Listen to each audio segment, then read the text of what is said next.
Hi, I am Debbie Allen, and I am going to be discussing a unit lesson plan that I have developed for 8th grade students called The Telltale Heart, which is by Edgar Allan Poe. It's a short story, and I will be telling you how I'm going to differentiate for the focus students that were in this week's discussion.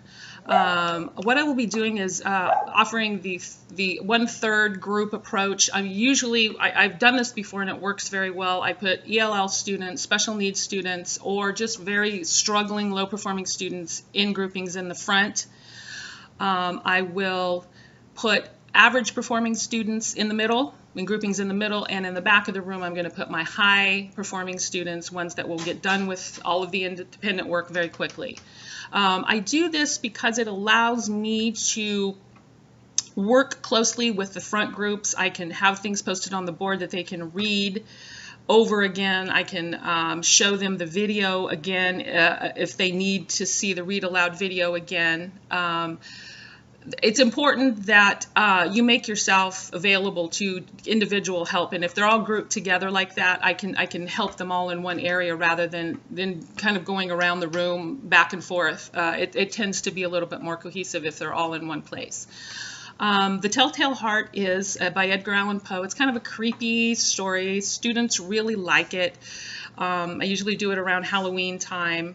They really get into the fact that this is kind of twisted, it's kind of creepy, it kind of brings out some great discussion tool for guilt and insanity and regret. But how I'm going to begin this, do pre-assessment strategies, of course, find out what they already know about Edgar Allan Poe, about short stories, about this unit. And after we do that, we're going to do a read aloud video for the lower students. It helps them to see and read at the same time.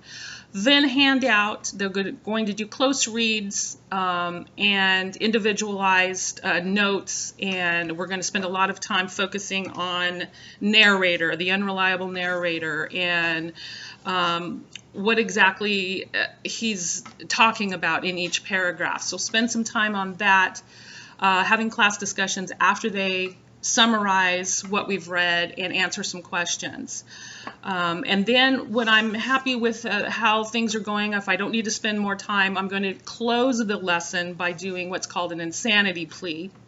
I'll be separating the students up into sides, and I will be posing this question.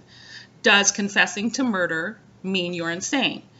And if you're familiar with the story, the old man does confess, and he tells what he did. And so I'm going to be asking the students, does that mean you're insane? And it usually leads to fascinating discussion.